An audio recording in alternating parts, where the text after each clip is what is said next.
Hi, everyone. This is Courtney Spitzer, the project coordinator for our Early Psychosis Learning Collaborative. Please feel free to introduce yourself in the chat box.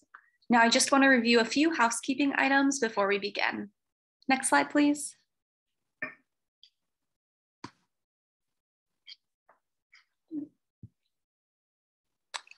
This slide provides an overview of our acknowledgements for the MHTTC. Next slide, please. So participant microphones have been muted at entry, and you'll be able to unmute them during the discussion portion.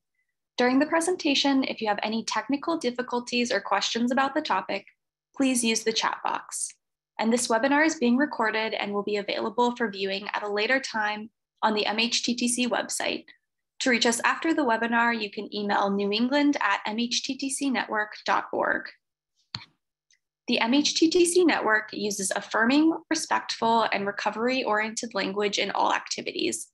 That language is strengths-based and hopeful, inclusive and accepting of our diverse cultures, genders, perspectives, and experiences, healing-centered, trauma-responsive, inviting to individuals participating in their own journeys, person-first and free of labels, non-judgmental and avoiding assumptions, respectful, clear, and understandable, consistent with our actions, policies, and products.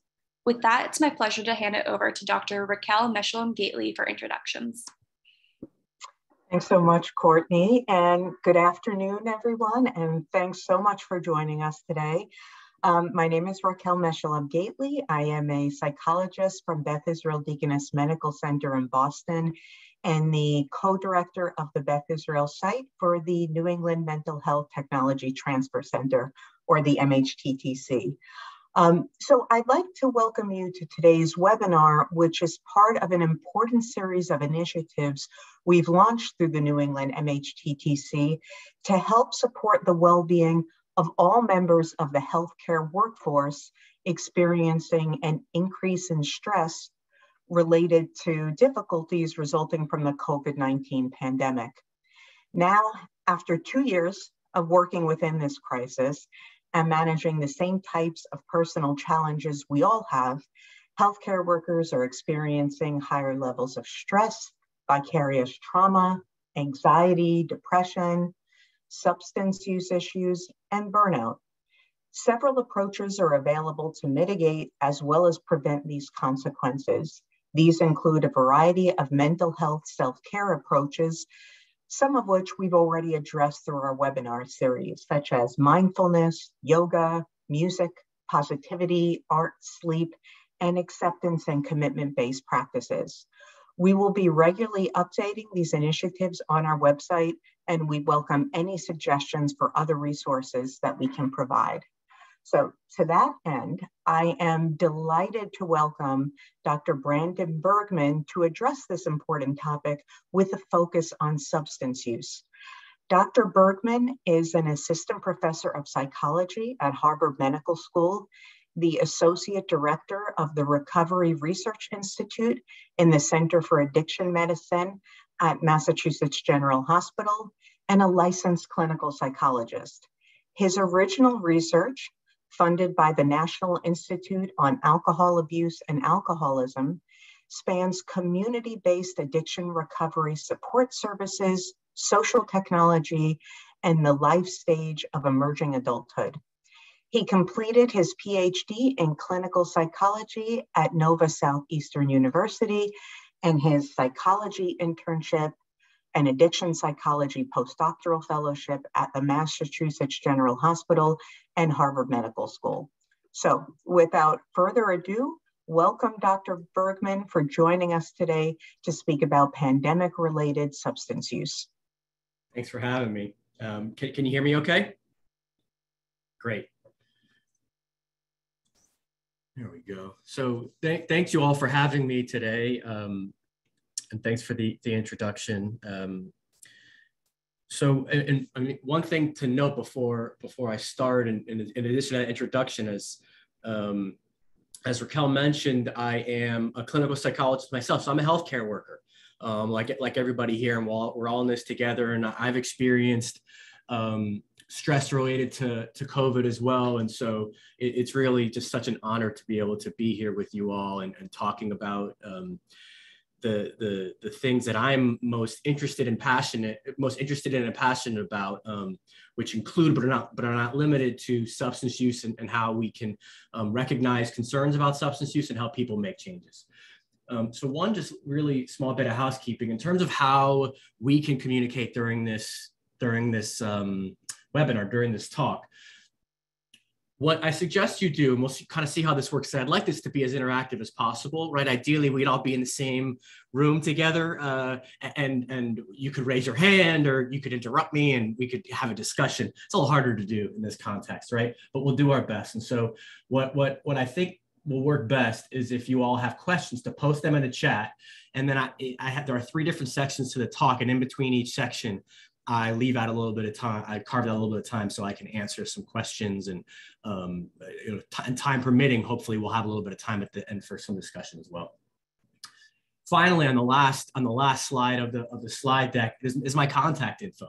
And so if you have a question but don't feel comfortable posting it in the chat in this kind of public forum, or something comes to your mind after the talk, or just for any reason at all, you feel free to email me. And final thing before we get started is, so the Recovery Research Institute is the name of the research program where I'm associate director and a research scientist. And there's also a piece of what we do that is a philanthropically funded public health initiative, the mission of which is to take the science on substance use disorder treatment and recovery and translate it into formats that we hope are more fun and engaging for the general public. And so this is the website. All the resources are free. There's a whole lot of educational resources, other summaries of research studies, again, that we hope are kind of more fun and engaging for healthcare workers and just anybody that's interested in learning more. So that's our website. Feel free to check it out. And just some disclosures, I don't have any financial interest in anything we're going to be talking about today. So there are 3 primary objectives here, but we have 3 primary objectives during our time together today. The first is I want to, before I forget, if you see me looking over here, I have 2 monitors and I can sort of see what the slides are here and here, but occasionally just out of habit, I might look over here. So just so you can kind of orient yourselves to where I'm at. So we have 3 primary sections or objectives today. One is just to talk about what substance use has looked like during the pandemic overall, and why healthcare workers might be at particular risk for increases in substance use during a very high stress kind of isolation-laden times like the COVID-19 pandemic. Then we're going to talk quite a bit about different kinds of ways to recognize potential substance use concerns that somebody might have. And there are a whole lot of different ways to think about that. And then finally, we're going to talk about different ways to make a change. So yeah, so let's start by talking about patterns of substance use during the pandemic. And again, just as a reminder, between each of these sections, I'll take a beat and to see if there are any questions in the chat, and then we can I'll answer questions at that time. We'll see how that goes. Okay. So why might COVID-19 and substance use be related at all? I think first things first, when we think about substance use, alcohol, other drug use, I'll talk about some definitions in a second. I think that's the next slide. Yeah. Substance use is the #1 public health problem in the United States of America for a whole host of reasons, and just way outside the scope of our discussion today. And some of those are about how we're evolved neurobiologically, but a lot of it's about systemic, or sort of what's going on systemically in environments and communities and industry, right? Again, way outside the scope of our talk today, but there are risks for substance use and increases in substance use in lots of different situations. COVID is one of them. Why?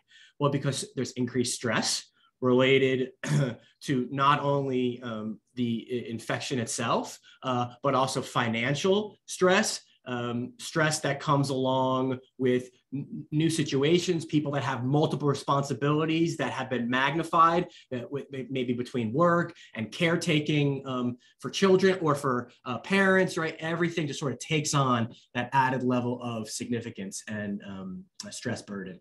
And then there's a proneness or vulnerability towards isolation and loneliness, which are both also related to more substance use, right? So these are studies that show that these experiences, these very human experiences, are related to upticks in substance use, not during the pandemic.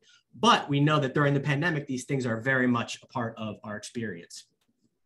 And then, of course, I think this is probably a little bit less true of late, but certainly early on in the first 3, 6, 9 months of the pandemic, and at different times when there were the upticks in the different variants, not as much was open in our communities. The things that we like to do: go see live music shows, go to restaurants, enjoy museums, whatever the case may be.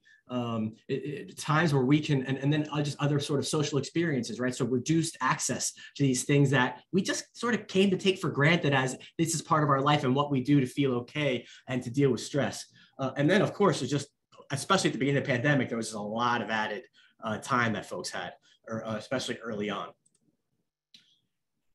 So one just little bit of logistics here before we get into talking about patterns of substance use during the pandemic. I want to make sure that we're on the same page in terms of our language speaking. I know there was that slide about making sure that we're using language that's consistent with that's anti-stigma and pro-public health and so on and so forth.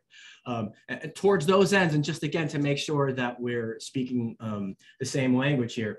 When I say substance use, I'm talking about alcohol and other drug use. Other drug use meaning cannabis, opioids, cocaine, methamphetamine, non-medical use of prescription drugs, right? Like so pharmaceutical opioids and so on and so forth. I'm generally not referring to tobacco, nicotine, and kind of sort of and the consumption of those products, like smoking cigarettes as an example. That might come up here and there in the talk, but I tend to talk about substance use and cigarette smoking, or substance use and nicotine consumption. Some of us, it depends, it's a conversation for another day, but sometimes we might lump them all together. But for the purposes of this talk, I keep them separate. And the other thing too is when we talk about different ways that people are consuming substances, right, that people are engaging in substance use, and it might be concerning to them or causing problems because it's hazardous, meaning it's risky for them. It might be causing harm, or maybe it's excessive in the context of their own subjective experience. That doesn't necessarily mean that somebody has or would identify as having addiction, quote unquote. I'll talk about some different ways of thinking about levels of severity and different kinds of experiences.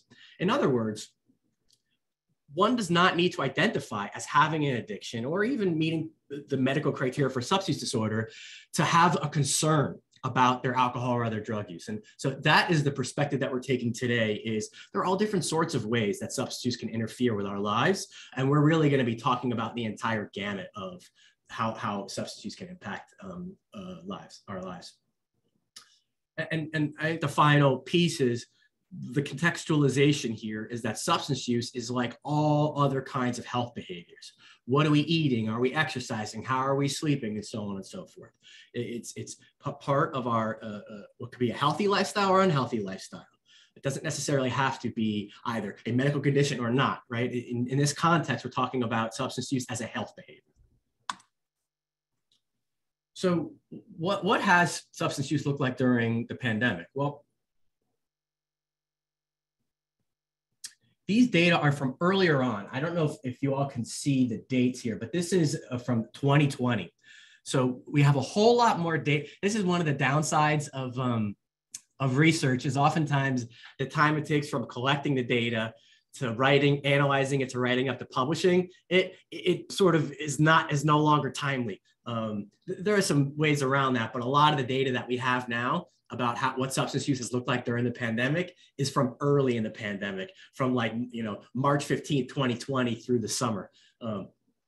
But so what we see here is pretty much across the board, and these are number of drinks. What you see on the y-axis, the vertical axis here, is number of drinks per, number of drinking days per week.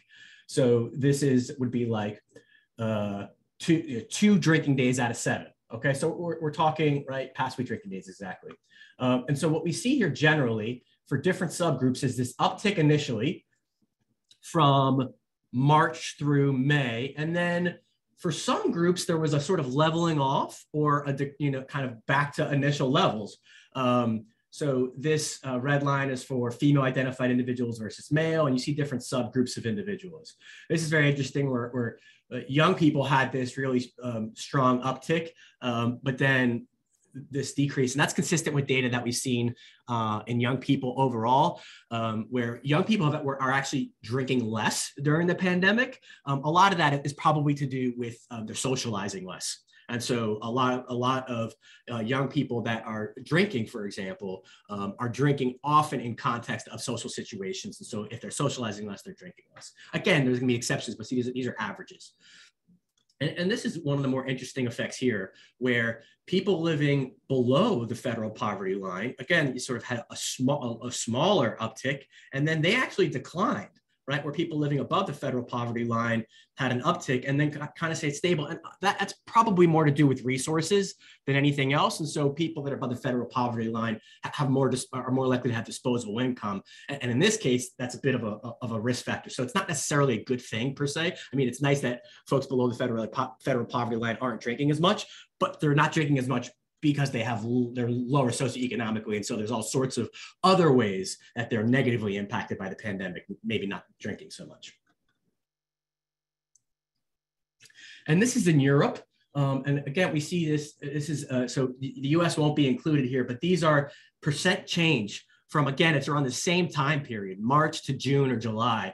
And if this means stability, this black line here. So below the black line means there was a decrease overall on average in each of these countries in terms of number of drinking. It was a composite actually of these 3 things: drinking days, drinks per drinking day. So if somebody had a drink on a day, how many drinks did they have? And heavy drinking, meaning 6 or more drinks on occasion. And so you sort of see this actual, again, people tended to decrease in the amount that they were drinking, except for in the UK, where they had an increase. I don't know what's going on in the UK. Maybe some pubs stayed open when they weren't supposed to, or something like that. But that was the outlier here. But here, right, it's not necessarily that number of days of drinking decrease per se, because I mean these data from the US, and you do see this initial increase. Here, a lot of the decline is driven by a decline in the frequency of heavy drinking. So people are just not drinking as heavily as often. And again, we think that's probably related to bars being closed. And so people aren't going to places where alcohol use is sanctioned and people can have free access, not free access, but have ready access to alcohol. So those are the patterns, again, early in the pandemic, but we're really here to talk about healthcare workers, right? That's who we are, and we're here to talk about us. While we don't have data, or at least I don't have the data specific to substance use among healthcare workers, that doesn't mean the data don't exist. It's just I'm not familiar with any if they do exist. I think there are a lot of reasons that we could hypothesize or theorize that as healthcare workers, we would be at particular risk for upticks in all sorts of health behavior difficulties. Not just, that's really the impetus for this entire seminar series is the ways in which stress and isolation can impact our lives negatively. Here, we're going to talk about substance use, but really all different sorts of ways, with substance use being one of them. And there's a couple of theories out there suggesting that the stress related to COVID that gets ticked up, right? So like fears of contracting the infection, financial worries, xenophobia, where one of the points that these folks make is a really nice paper talking about how xenophobia can work both ways. It can work on the side of people who are xenophobic, right? And have espouse or have attitudes of bigotry and so on and so forth, and people that experience it. And the point they make in this article is a lot of essential workers, especially essential healthcare workers, were more likely to be racial and ethnic minorities and therefore to experience xenophobia. So that would add stress and traumatic stress and checking and all sorts of things, right? And then there's data to suggest that a lot of these stresses would increase substance use risk.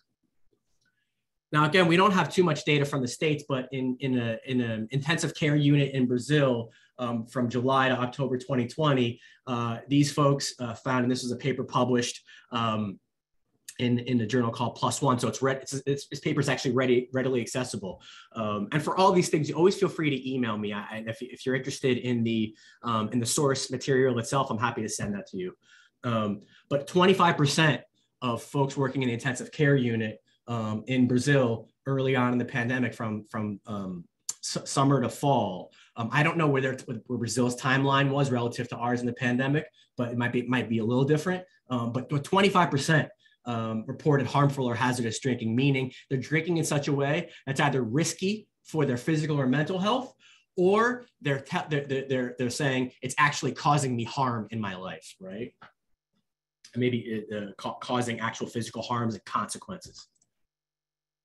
So before we talk about different ways to recognize your own concerns, right, about substance use, I think there's a good place to just pause before we get to the next section and see what questions folks have.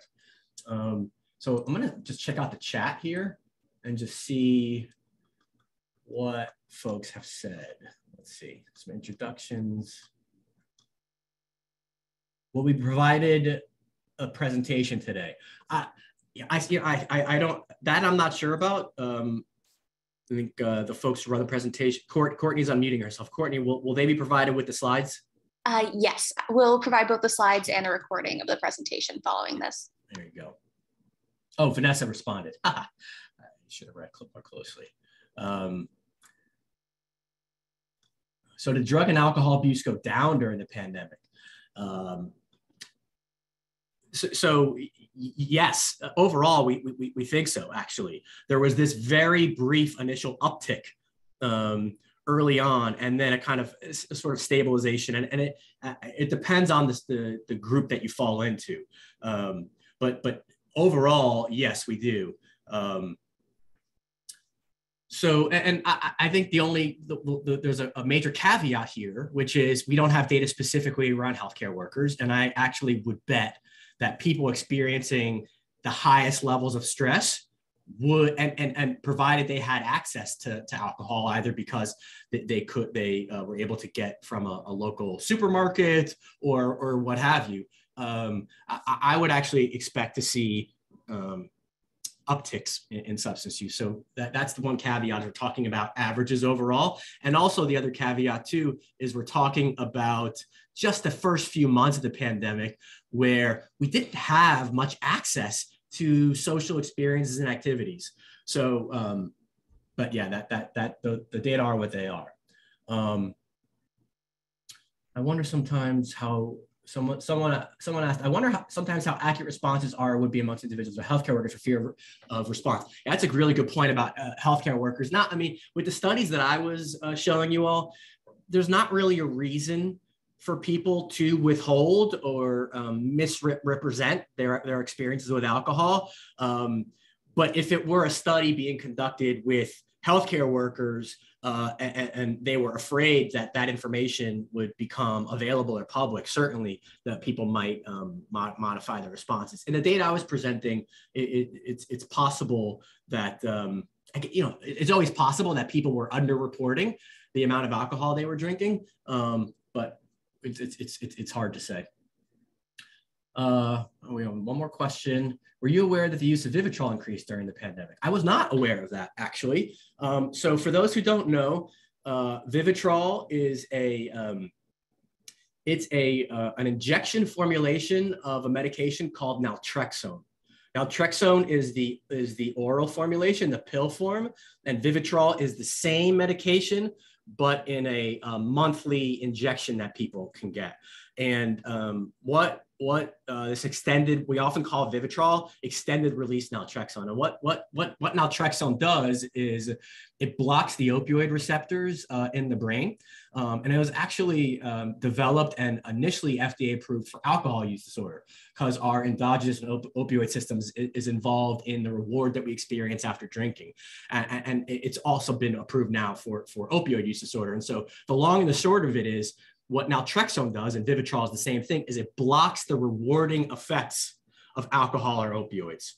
And so it's possible that, and again, I didn't know this, that Vivitrol prescriptions might have increased because substance use, alcohol or opioid use might have increased. There's a whole host of, it's also possible that for whatever reason, people were just paying more attention to their healthcare initially as we were, and so there might have been a pre-existing alcohol or opioid problem that had been there before, but because we were all more likely to be in touch with the healthcare system relative to COVID, to get vaccines and get tested, and so, especially as healthcare workers, maybe that was more of an opportunity, right? So sometimes upticks in treatment are not necessarily an artifact of increases in substance use or problems, but they can be also an artifact of increased recognition or increased opportunity to get help. But it's hard to say. That's helpful. Thank you.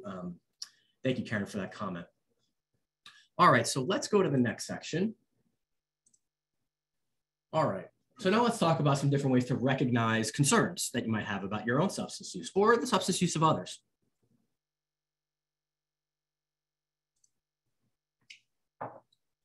So for me, this is the most important slide, or these two really. Let's see. I would say these, these two slides for me, if you take nothing else away from this talk, are the most important pieces to this talk. In thinking about all the different ways, as I was alluding to at the very beginning, all the different ways substance use can impact our lives, separate from, but including severe addiction, right? So substance use can impact people's lives through addiction. And we'll talk about what we mean by addiction in a second. I'm really talking about substance use disorder in its more severe forms. Substance use can also impact or interfere with people's lives via intoxication, right? So the impaired judgment and cognitive functioning that can come along with being intoxicated on alcohol or other drugs can impact people's lives in all sorts of ways. Drunk driving, violence, difficulties in work or other situations where alertness is required. It can impact your mental health functioning as well. And then there's toxicity, which we talk about probably the least, but is responsible, at least when it comes to alcohol, for the most amount of harms. And that's the way that substance use impacts our bodies, right? Our organ systems, biophysiologically.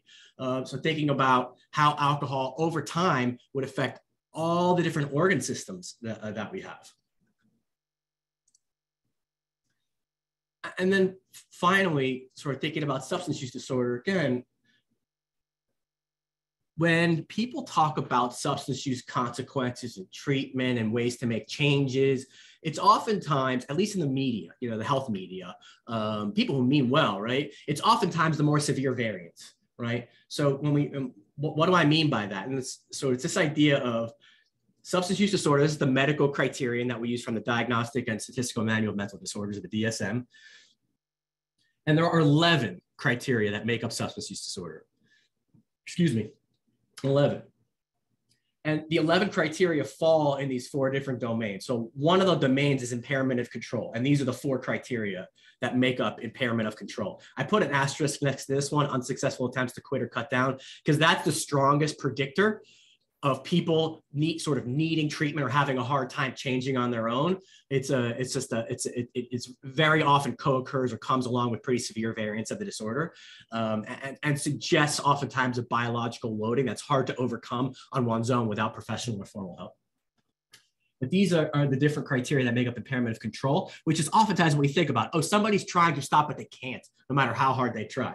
And there are other ways, right, that we think about substance use as impacting one's life, and somebody continues to use those substances, even though it's causing consequences. That's what it means to have a substance use disorder, right? So there are these three criteria that fall under the domain of social impairment, then there's risky use, and then again, these criteria are often what people think about when they think about quote unquote addiction is withdrawal symptoms, for example, right? And so I just have so many experiences with people where they say, I don't have withdrawal symptoms, so I'm fine. I don't really need to be changing my substance use. As you see, that's A, just really one of 11 criteria. And B, there are so many different ways in which people can be experiencing interference in their lives via substance use, even if they're not experiencing withdrawal, right? So somebody might just be using for an excessive amount of time based on their own experience. And maybe they are giving up some activities that used to be important to them, but to continue using substances, right? Like maybe their drinking has made it hard for them to engage in sports and exercise, right? And if they know this and continue to drink and using excessively, again, for an increased amount of time based on their own subjective experience, they would meet criteria for a substance use disorder. That doesn't mean that they need to upend their lives per se to make a change. It just means that substance use, in this case, we're talking about alcohol as just an example, is getting in the way of their life and they continue to drink. And finally, in thinking about, again, one of these other, sort of thinking about the variety of ways in which drinking can interfere with one's life. The NIAAA is the division of the National Institutes of Health. So it stands for the National Institute of Alcohol Abuse and Alcoholism, which helps fund my work. They're the primary research institute that funds alcohol research in the US. And so they've defined something called low-risk drinking. And they came up with this definition because people that meet these guidelines only have a substance use disorder 2% of the time, right? So if you're drinking, I'm going to flip that on its head.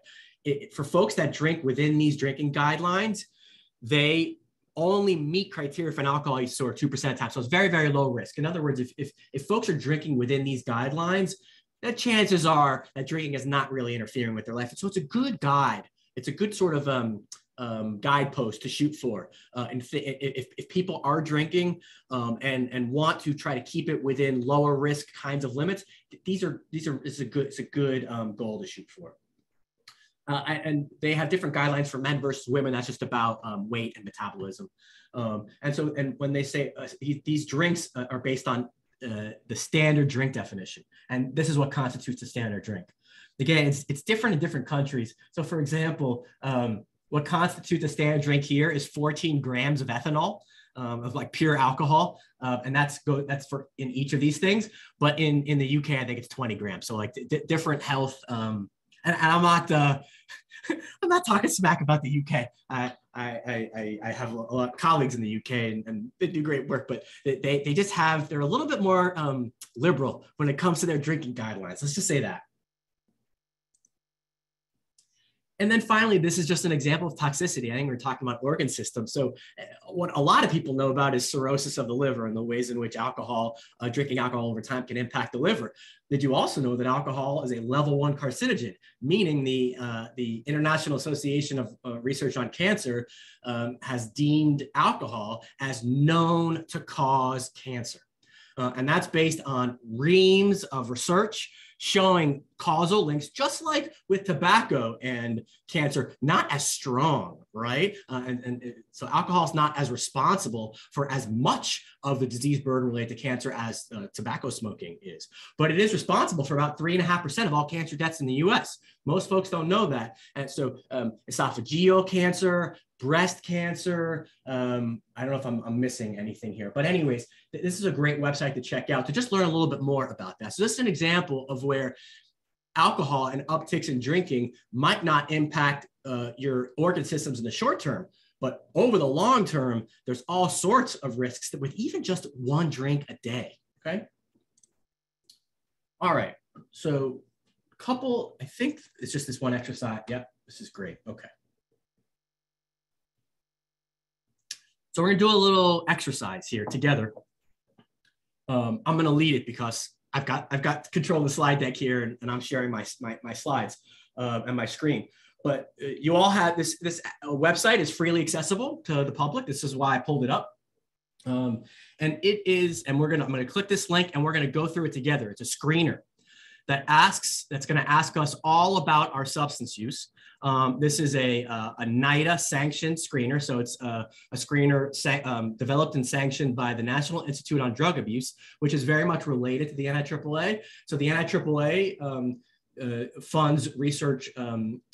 There's some overlap too, but they fund research on alcohol, right? Alcohol epidemiology, how it affects the body, treatment and recovery. So that's the NIAAA. NIDA is the National Institute on Drug Abuse. And so they tend to fund research on other drugs, opioids, cannabis, cocaine, methamphetamine, so on and so forth. Cigarettes to a little bit of a lesser degree, as I mentioned before. The institute that's primarily responsible, again, there's some overlap here, but the NCI, the National Cancer Institute, funds quite a bit of the research on cigarette smoking. Anyways, so let's go through this screener together to give you an example. And again, you're free to do this on your own time.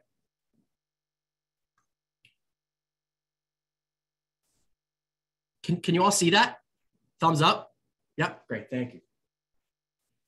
So in theory, this screener is meant to do with a clinician. So if you can, right, you would do this with your physician or therapist or somebody else, but we're all healthcare workers here. This tool is freely available. So I don't think it's like, there's really no harm in doing it yourself without a professional present. I think the reason that they make that suggestion is because after we do this, they're going to spit back out some results, essentially kind of telling us, hey, your risk for X, Y, and Z is high or low. And that, I think they don't want people to misinterpret or overreact or underreact. But here, I think we're just doing a demonstration. And B, I'll show you what you can do so that you're not getting too caught up in what it says in terms of risk, and you kind of pay more attention to the resources that it ends up pointing you to. So let's say we're the patient. We're going to say we're going to start. And they just ask you a bunch of questions. In the past 12 months, how often have you used tobacco or any other nicotine delivered product? Just say weekly, making this up.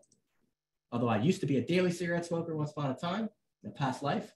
In the past 12 months, how often have you had 5 or more drinks, 4 or more drinks containing alcohol in one day? Let's say weekly. And these are initial screening questions where then if we say yes, then they'll ask us more questions about more recent tests. So they first will ask past 12 months, and then they'll ask past 3 months, I believe. Let's say we've never used any prescription medications. Let's say we've used illicit drugs. We said yep, past 3 months, smoked a cigarette, yep. Let's say no, yes. So I tend to focus on alcohol a lot because it's the most consumed substance. It causes, even though opioids can cause the most harm the most quickly, overall, when it comes to public health, alcohol tends to cause the most harm because it's so widely accessible, and it's because it's legal and it's commercially available. In the past 3 months, did you have 5? Let's say yes. Say yes, yes, yes. Not strong urge, somebody expressed concern. We're almost done. Use crack cocaine. Say no to cocaine, no to heroin. Sure, let's say. Okay. So now here's what's gonna happen. It's gonna give you some results, and it's gonna say alcohol risk level, high risk for alcohol use disorder. Why did it say that? Because we told them in the last 3 months, not only have we met those binge drinking criteria of 5+ for men or 4+ for women, we also told them we're having a hard time cutting back or quitting even though we want to, and somebody else has expressed concern about our drinking, right? So here's what to focus on if you're interested, right? And it says high risk, blah, blah, blah. They've got suggested actions here. These are suggested actions for the clinician. Right, so it says like educate patient, right, whatever. But then it's got these nice additional resources, which we're going to talk about in a second when we get to ways to make a change. All these resources that NIDA is spitting out to us, you can trust. Right? So sometimes it's hard to know when something's on the internet, what can we trust, what can't we trust, what has research that is supporting it as a helpful or useful tool and a trustworthy tool. Without getting into too much of the nitty-gritty on that, I would say I would focus, if I were you, on things that come from federally funded or state funded institutions. So at the federal level, and at AAA, and you could use some of these links, NIDA or SAMHSA, right, which is helping to fund this webinar today. The state level will depend on whatever state you're in, right? So here I'm in Massachusetts, and we have BSAS. It's called the Bureau of Substance Addiction Services, which is part of the Department of Public Health, DPH. So those there's less variability in the kinds of resources there, right? But and it'll show for each substance, right? Depending on how we responded to this. Undetermined, yeah, blah blah blah blah blah. So I think that's it for this, but. Let's pause there. The next section we're going to talk about, we do have about 10 more minutes, and that will still leave us with 10 minutes of time for Q&A, which would be great. So in the last, we'll answer a couple of questions now, and then we'll take about 10 minutes to talk about some ways to make a change. But so let's just pause for a second and see if anybody has any questions. Will you please put the website in the chat? Yes, I could do that. Let's see. Back that up.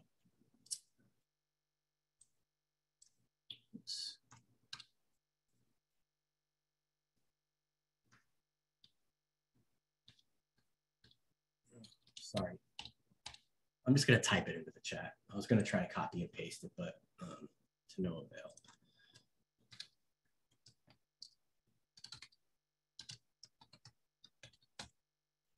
There you go. Okay, other questions? All right, so let's now talk about, ways to make a change. Again, really thinking about the spectrum of ways that substance use can impact somebody's life to help frame this. We're going to start with professional treatment. Just not going to spend too much time on it. And it's out there. Professional treatment doesn't have to cater to people with the most severe variants of the disorder. I'm a very big proponent of making substance use treatment more accessible in ways where people would be more willing, who have more mild problems, but want to make a change and want some help in doing so, right? But these are different kinds of levels. Geez, it says levels right there. I think these come from ASAM, the American Society for Addiction Medicine. And so the only thing that's important to know here is that there are different levels of care. Again, people often talk about inpatient residential services, but those are really only for people with the most severe variants of the disorder. And there's just a range of substances. SAMHSA has a great treatment locator. If you're interested in finding professional treatment that's pretty trustworthy, the SAMHSA treatment locator is a good place to go. I want to do one more demonstration, because I think there's all different sorts of reasons why you might want to look for a therapist. We're talking about substance use, but you could be experiencing isolation, stress, a little increased anxiety, relational difficulties, just as a kind of a pure anecdote. There's no data to support what I'm about to say. During the pandemic, my experience as professionally and personally has been that whatever was hard for us before the pandemic has just become magnified during the pandemic with the added stress and the isolation. So for the most part, the pandemic hasn't really created too many new mental health and substance use problems. And folks, I think for some it has, but it certainly has kind of preyed upon pre-existing vulnerabilities or magnified things that were already there. And that has been no more true, at least again, anecdotal experience in relationships and marriages and partnerships. Just that stress level has really increased the level of interpersonal conflict. Through no fault of anybody's, really. So I just want to show you all, in case you haven't had this experience yourself, of how might you look for a therapist that can help with specific kinds of problems or specific kinds of experiences that you're looking to make a change in. So psychology today is, there's nothing, I want to be clear, there's nothing that, there is a sort of minor vetting process here, but for the most part, people can advertise on psychology today just by paying a monthly fee. So just because they're on psychology today doesn't mean they're a great therapist. So that's, I want to talk about how to sort of look for a therapist that might help fill your needs. So let's just say that I was looking for a therapist here in Boston.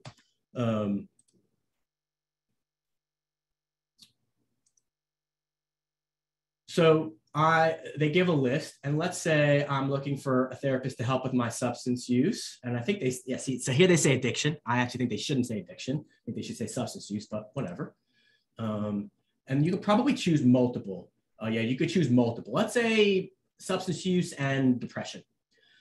You could put in your insurance here, right? If you have insurance and you're looking for people that take your particular kind of insurance. If you want a therapist that identifies with a particular gender, different types of approaches. Again, we don't have too much time to get into this, but I know one of the webinars was about ACT, acceptance to commitment therapy. And so we could search for people that have ACT identified experience if we wanted. Now, again, that's just them telling us that this is not like there's no ACT credential, at least that's vetted here. And then you could pick out age, price, and so on and so forth. And then you look through, right? And you could look for people that are close to you, and they're gonna have a little bit of a blurb about who they are. And they might even have some about their credentials. Yeah, so they'll say, where are they licensed? Where do they get their degree from? How long have they been in practice? And then what I always do because I will work with folks in my practice who I'm helping find other providers for other different kinds of reasons. And I can help them, but I also like to help empower them to know what to look for. And so I'll often suggest that they go, if a practitioner gives you their own website, I don't think this person does, but some folks do. I'm like, yeah. So I'd say go to the website and learn more about the person there, right?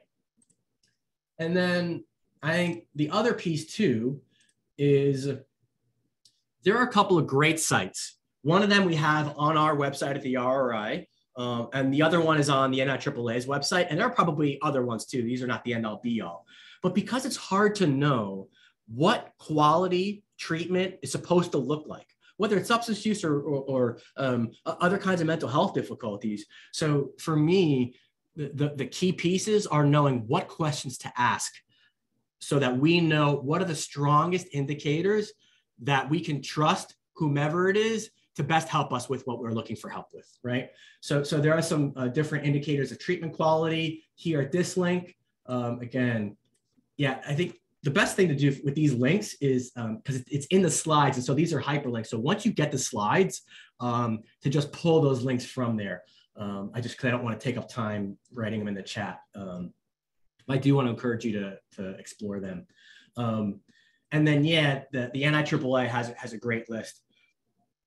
I want to just make one really important point here because there are lots of professional organizations, licensing boards that can help with substance use, other kinds of mental health difficulties too, but especially substance use.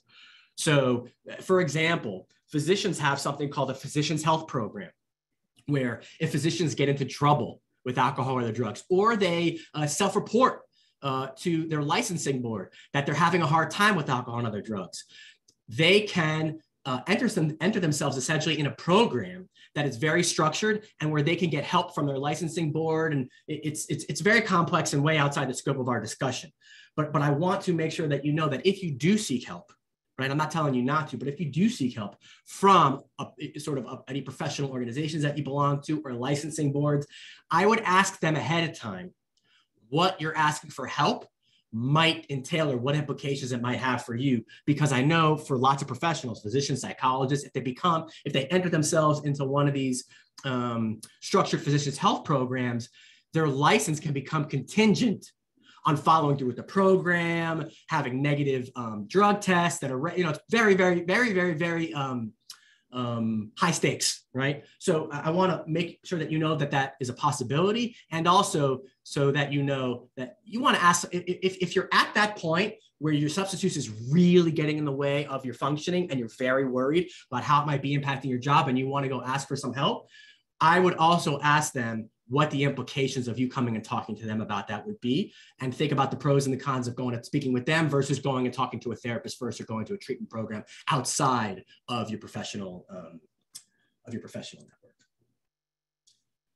And yeah, there are recovery support groups, other free community-based services. 12-step groups are the most common. And at the same time, there are other kinds of recovery support groups.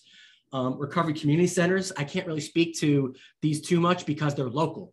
And so wherever you live, it will have a different landscape for recovery community centers, but they're really great ways of helping, of being a hub where people can get resources and promote recovery capital. If for example, if you're a healthcare worker, but haven't been employed for different periods of the pandemic due to your substance use, you can go to a recovery community center. All the ones, at least locally here, are completely free to use, and they'll help you think through ways of building up all the different things that we know make a difference in how people make changes in their substance use. Again, for the most part, these folks with more severe variants of substance use, like substance use disorder, where it really impacted their life, on average, they tend to be more likely to attend these kinds of services than folks with milder substance use problems. But there might be folks on here that are experiencing pretty severe impacts of substance use on their life. So, and then there are online services, here are just some examples.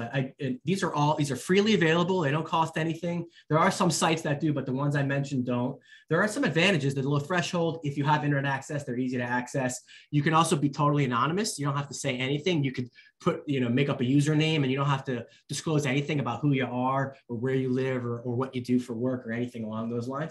One of the disadvantages is we're still learning a lot about these things empirically. We don't quite know from a research perspective whether they're helpful or not. The other thing people can get squirrely about, which I understand, this area is my area of focus in my own research.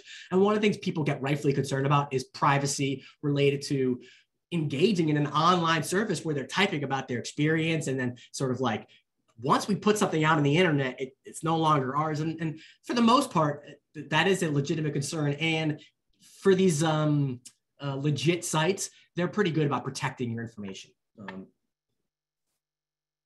But it's still, nevertheless, it's definitely a legitimate concern.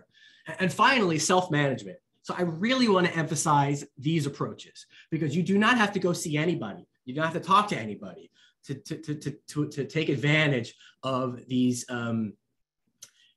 services that are freely available and some of which we know are likely to be helpful. And so I tend to think about this like independent study in high school or college, where you pick out a topic and you might have somebody who's like a supervisor or a teacher and that says, oh yeah, I'll help oversee you, but you're really doing a lot on your own. That's really what this is like. And so there are some different apps. It's challenging because there are so many apps and a lot of them haven't been vetted and they probably don't offer empirically supported strategies. They might be there one day, gone the next. So my recommendation there is to know your source, very similar to what we were talking about before. So as an example, there's this smartphone app to help people change their drinking. It's called Saying When. And the reason I would trust it is because it was developed by an organization called CAMH, which is the Center for Addiction and Mental Health Services. And it's a Canadian organization, and they do awesome work there, and they developed it. So I trust that is a very trustworthy app, for example.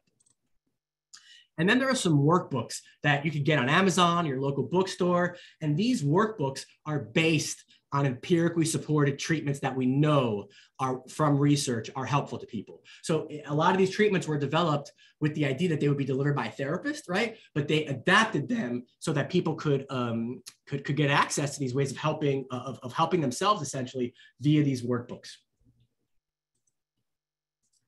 Last but not least, what I often talk about with the patients that I work with and with my friends and family, anybody that I care about, is if you're thinking about making a change in your substance use on your own or with somebody's help or whatever, I really encourage you to think about what are the ways that you're using substances and what's the function it serves for you? Because in all likelihood, you're using it for a reason. It serves some purpose, right? And so this is a worksheet that I often use with patients to help think about what are the triggers or what are the things that comes before substance use? What's the behavior? What do you get from using the substances? What are the rewards? Helps you de-stress, helps you enjoy your time more, whatever the case may be. And at the same time, if you're having a thought about making a change, you're probably experiencing some negative consequences, even if they're a little bit mild. And so in thinking about, well, what can I do different right? What you use substances for can be really helpful way, a really helpful roadmap towards change as well, right? So thinking about, well, how can I respond to these, right? These triggers to be able to get these, the rewards, but without leading to consequences. And that can also often be a very helpful starting point for you to start brainstorming some different ways to meet the needs that you're meeting with substances, but in a healthier way that's less likely to cause consequences. So with that, that's my time. Here's my contact information. Please feel free to reach out to me. And I think I'll leave it there and let Raquel and Courtney and Vanessa close this out. But yeah, it was a pleasure, an honor. Reach out if anything comes up. I wanted to thank you so very much, Dr. Bergman, for this wonderfully informative and helpful and engaging presentation. I particularly appreciated all of the helpful resources that you provided, a lot of practical strategies. One quick question I wanted to ask you about was the recovery community centers that you mentioned, and was just wondering how one might go about finding a recovery community center in their particular area. So one of two approaches comes to mind. I don't think there is a central location specific to recovery community centers, although there should be. Okay, I'll tell you what you do. I don't know their website off the top of my head, but I can find it out, and then maybe Courtney could send it along with the slides or something like that. It's ARCO, the Association for Recovery Community Organizations. They're a national organization, and they track recovery community centers across the country. So they're likely to have the most up-to-date list with different locations. The other thing that comes to mind is the Samhsa Treatment Locator might actually have recovery community centers as well that I pointed out. And then the other thing, I don't think I included this in the slides, so forgive me, but a little while ago, Google actually put together a list of community-based resources with a locator. It's called Recover Together. So if you Google Recover Together, there might be a map of not treatment, but recovery support services like recovery community centers. But I think the best thing is for me to get the ARCO website, which will have the most up-to-date information, send it to Courtney, and then Courtney can send it out to you all. Fantastic. Thank you so much. And I see that Ada Landry posted a link in the chat, at least for Massachusetts, some peer recovery support center. So thank you, Ada, for doing that. Yeah, I mean, and with RCCs, with recovery community centers, they tend to cluster so far in the Northeast. They are in other locations as well, and we're really starting to see a proliferation of them as people anecdotally experience them as helpful, and we're starting to do more research. My mentor and senior colleague, John Kelly, has a grant to study recovery community centers. We're very interested at the RRI, where I do research, on all these kinds of community-based resources and how people can access them to improve their recovery outcomes. But yeah, so at the moment, they tend to cluster in the Northeast. New England, Rhode Island, Massachusetts, but we are seeing them pop up in some other locations as well. Wonderful. I guess we have a couple of minutes for any other questions or comments that anyone has. You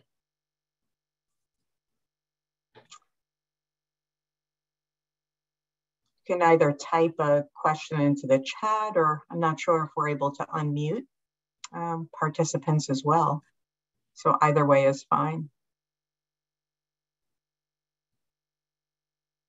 If I'm not seeing any questions, so I could just take 10 seconds also to suggest, if you are, because I really didn't mention this explicitly, if you are concerned about your substance use and everything that I just gave you is way too overwhelming, if you have a nice relationship with your primary care doctor, primary care physicians have always been and continue to be extremely helpful quarterbacks that can really provide linkages to different kinds of treatment providers. I think we're spoiled in a lot of ways in Massachusetts and at the Mass General and the Brigham and Beth Israel and all, right? Where like primary care folks are really tapped into all the different resources. So I can't speak to networks everywhere, but that can often be they can often be a nice go-to resource to help give you some information if you are concerned about your substance use and want to just go talk to your doctor about it. That's a great suggestion. Thank you.